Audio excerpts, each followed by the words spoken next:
सदा ही अपने संतान के सुख की कामना करते, उनके भविष्य की चिंता करते रहते।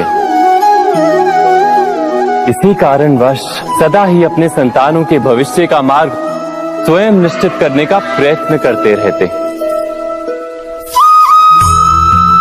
जिस मार्ग पर पिता स्वयं चला है, जिस मार्ग के कंकर पत्थर को स्वयं देखा है, मार्ग की छाया, मार्ग की धूप को स्वयं जाना है, उसी मार्ग पर उसका पुत्र भी चले, यही इच्छा रहती है हर पिता की। निस्संदेह उत्तम भावना है ये,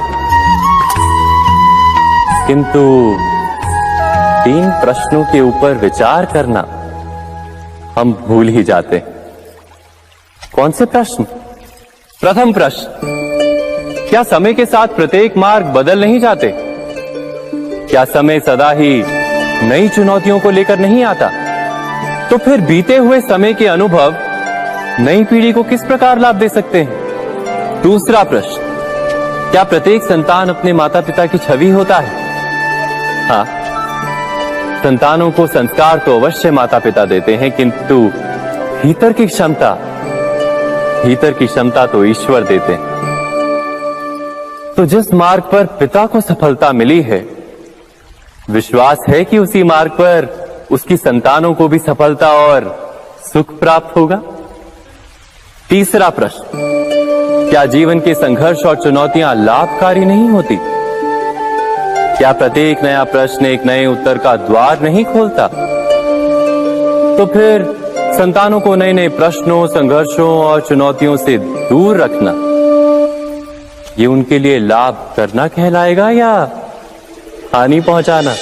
अर्थात जिस प्रकार संतान के भविष्य का निर्माण करने के बदले उसके चरित्र का निर्माण करना श्रेष्ठ है, वैसे ही संतानों के जीवन का मार्ग निश्चित करने के बदले उन्हें नए संघर्षों के साथ जूझने के लिए मनोबल व ज्ञान देना अधिक लाभदायक नहीं होगा? स्वयं विचार कीजिए।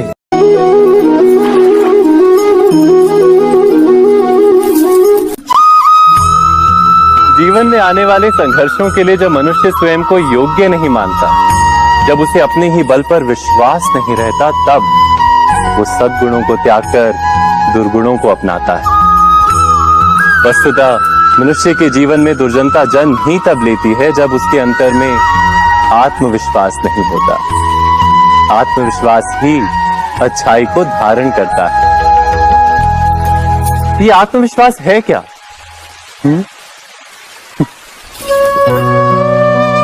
जब मनुष्य ये मानता है कि जीवन का संघर्ष उसे दुर्बल बनाता है, तो उसे अपने ऊपर विश्वास नहीं रहता। वो संघर्ष के पार जाने के बदले संघर्ष से छूटने के उपाय ढूंढने लगता है। किंतु जब वो ये समझता है कि ये संघर्ष उसे अधिक शक्तिशाली बनाते हैं, ठीक जैसे व्यायाम करने से देह की शक्ति बढ़ती, तो प्रत्येक संघर्ष के साथ उसका उत्साह बढ़ता है। अर्थात आत्मविश्वास और कुछ भी नहीं, मन की स्थिति, जीवन को देखने का दृष्टिकोण मात्र है। और जीवन का दृष्टिकोण तो मनुष्य के अपने वश में होता है। स्वयं विचार कीजिए।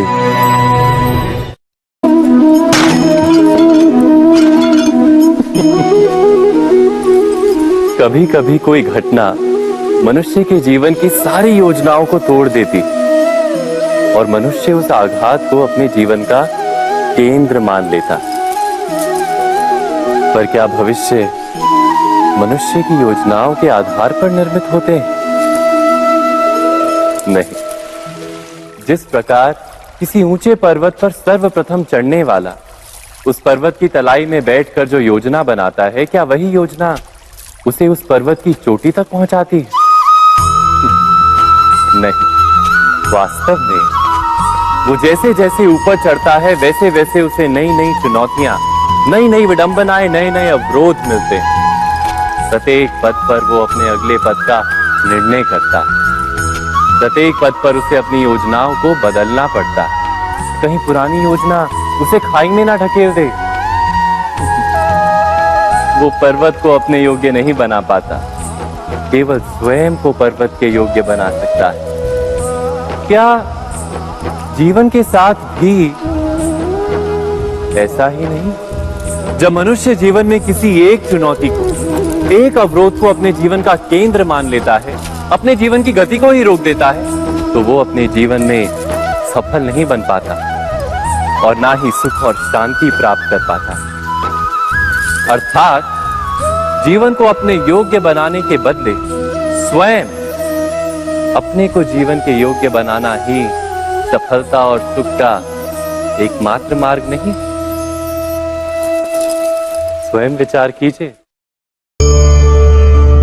हमारे जीवन में मित्र और शत्रु बड़ा महत्व रखते हैं। यदि गंभीरता से सोचा जाए तो ऐसा कोई क्षण नहीं जब हम अपने मित्रों के बारे में ना सोचते हो या फिर अपने शत्रुओं के बारे में।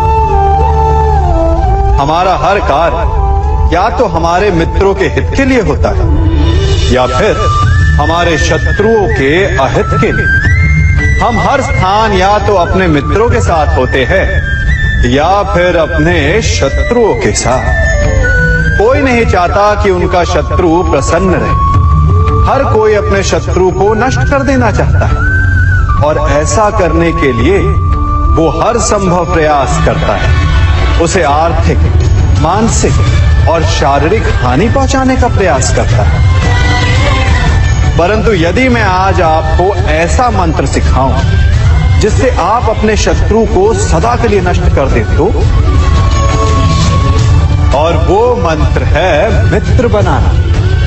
अपने सभी शत्रुओं को अपना मित्र बना लीजिए और आपके सारे शत्रु स्वतः ही समाप्त हो जाएंगे। मैं क्या कर रहा हूं? मैं दिए प्रज्वलित कर रहा हूं ताकि अंधकार को मिटा सकूं। अब आप कहेंगे कि इसमें कौन सी बड़ी बात है ना? परंतु इसमें महत्वपूर्ण बात समझने के लिए यह है कि मैं क्या नहीं कर रहा हूं, और मैं अंधकार नहीं कर रहा हूं। क्योंकि अंधकार को मिटाने के लिए प्रकाश का अस्त्र तो उठाना ही पड़ता है। बुराई को बुराई से नहीं, अच्छाई से जीता जाता है। अन्याय को अन्याय से नहीं, न्याय से लड़ा जाता है। क्रोध को क्रोध से नहीं, क्षमा का साथ लेना होता है। ठीक उसी प्रकार एक लोहा लोहे को काटता है, परंतु एक ठंडा लोहा ही गर्म लोहे को काट सकता है। इसलिए यदि आपको अपने जीवन में विजयी होना है तो अपने शस्त्रों को, अपने अस्त्रों को सोच समझ कर उठाइए, क्योंकि एक अनुचित सोच परिणाम पर भारी प्रभाव डाल सकती है। आप सब सोच रहे होंगे कि ये क्या मैं करने लगा। मैं इस पौधे को जड़ से उखाड़ रहा हूं। आश्चर्य हो रहा है ना कि एक पौधे को उखाड़ना या काटना ना केवल एक अपराध है अपितु पाप भी है। तो फिर मुझे ऐसा करने की क्या आवश्यकता पड़ गई? क्योंकि कई बार विनाश ही सृजन तक पहुंचाता है। यदि नया भवन बनाना हो तो पुराने भवन को गिराना पड़ता है।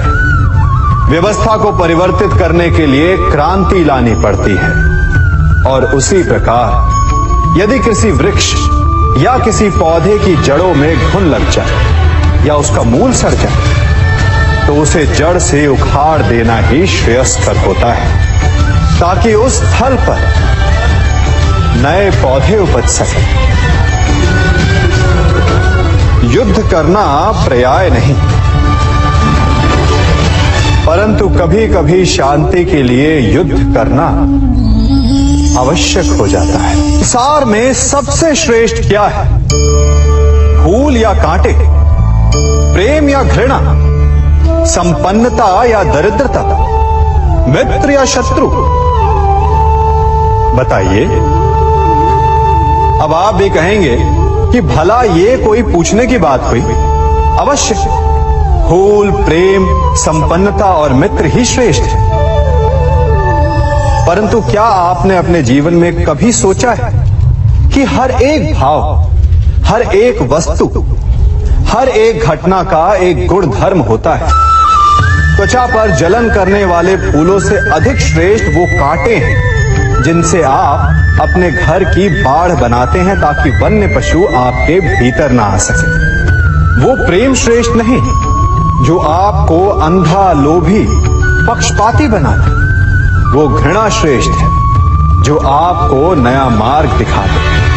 वो संपन्नता श्रेष्ठ नहीं जो आपको कृपण बनाता, मद्दांध बनाता।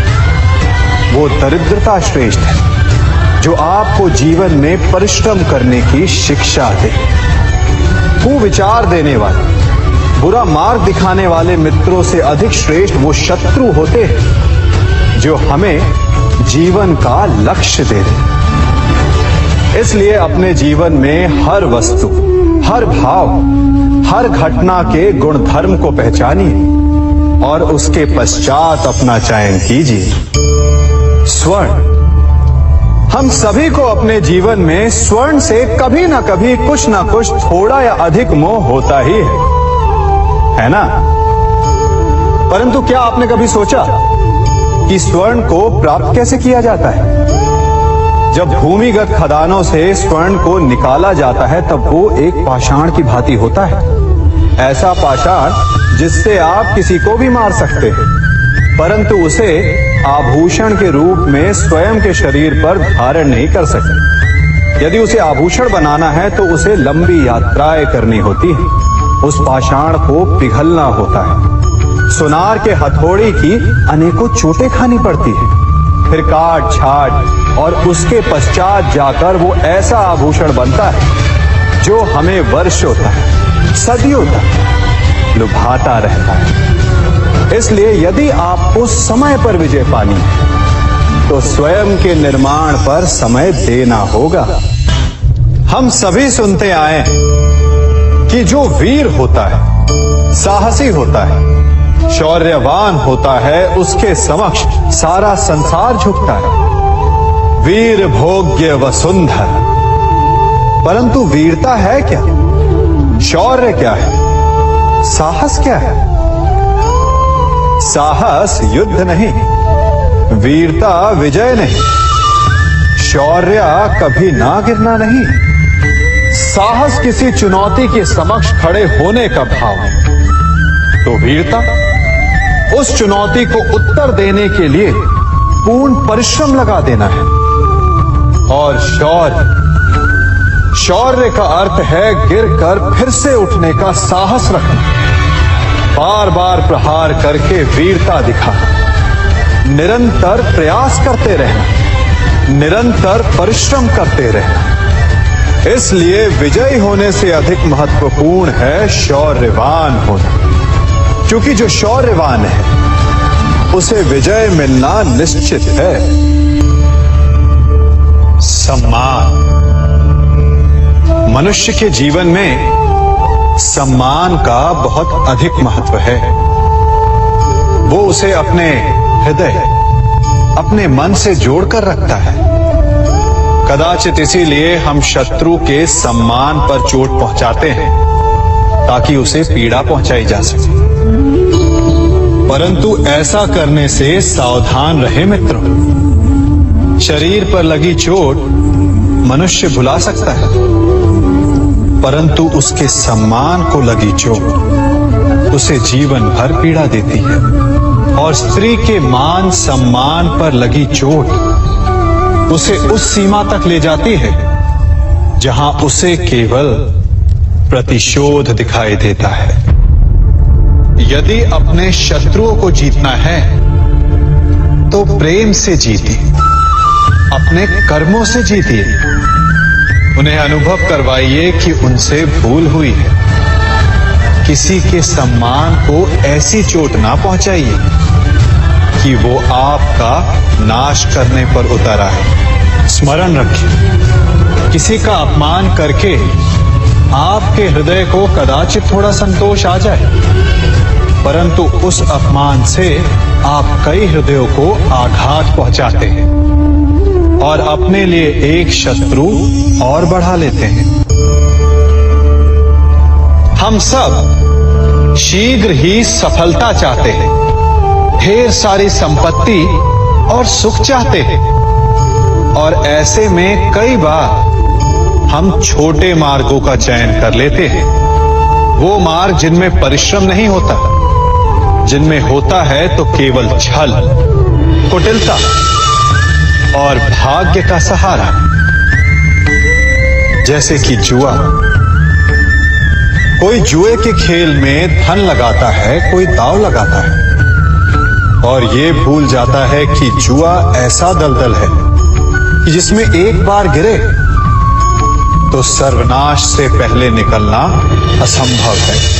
यदि आप जीते तो और जीतने की भूख बढ़ जाएगी, और यदि आप कुछ हार बैठे तो उसे पुनः पाने के लिए आप फिर से खेलेंगे। मनुष्य को ये आभास ही नहीं होता कि अपनी संपत्ति के साथ साथ वो अपनी मानवता, अपने संस्कार, अपना धर्म और अपना उत्तरदायित्व तक सभी जुए की भेंट चढ़ा देता है। इसलिए कुछ पाना है तो परिश्रम से पाओ। यदि कुछ जुए में जीता तो वो उतना शीघ्र ही खो दोगे, चूंकि उसे परिश्रम से पाया नहीं गया है, और उसकी रक्षा करने के लिए आपके मन में स्वाभाविक प्रयास भी नहीं होंगे। क्षमा बढ़न को चाहिए, छुट्टन को उत्पाद। क्षमा इस संसार में शांति का, सुख का मूल आधार है। क्षमा आपके मन से प्रतिशोध और शत्रुता जैसे भावों को समाप्त करती है। परंतु क्या हर स्थान पर क्षमा आवश्यक है? क्या प्रत्येक का अपराध क्षमा करने के योग्य होता है? नहीं। कभी कभी उसे क्षमा करके हम उस व्यक्ति को और बड़ा अपराध करने की प्रेरणा देते हैं, और ऐसा ही अपराध है स्त्री का मान भंग करना, जिसमें क्षमा की कोई अवस्था नहीं। यदि सिंह भूल से गाय के बछड़े का अखेट कर ले तो उसे क्षमा किया जा सकता है, परंतु यदि वो नरभक्षी हो जाए तो उसके केवल दो स्थल होते हैं, या तो पिंजरा या फिर मृत्यु की गोद। कुछ परिस्थितियों में क्षमा के स्थान पर दंड देना आवश्यक होता है, क्योंकि ये दंड का भय ही है जो लोगों को वो अपराध करने से रोकता है। संसार में सबसे बड़ा क्या है? अभिमान और बाहुबल, या विश्वास और आस्था? निश्चित रूप से बाहुबल के महत्व को नकारा नहीं जा सकता। मनुष्य अपने बाहुबल से पर्वत को मैदान बना सकता है, सागर सुखा सकता है, मरुस्थल में नदियां बहा सकता है, परंतु बाहुबल को सहारा होता है विश्वास का। यदि मन में विश्वास ना हो तो बाहुबल किसी काम का नहीं। वो कौन सा बल है कि मोर आकाश की ओर ताकते हैं? वो विश्वास ही तो है जिसके कारण वर्षा होती है और दोनों की प्यास बुझती है। परंतु जब आपके बाहुबल का सामना धर्म के विश्वास से होता है तो बाहुबल हार जाता है और जीतता है विश्वास। विजय होती है आस्था की। यदि आप सत्य के मार्ग पर चल रहे हैं और आप अपने इष्ट में आस्था रखते हैं तो किसी भी पापी का बल आपका कुछ नहीं बिगाड़ सकता।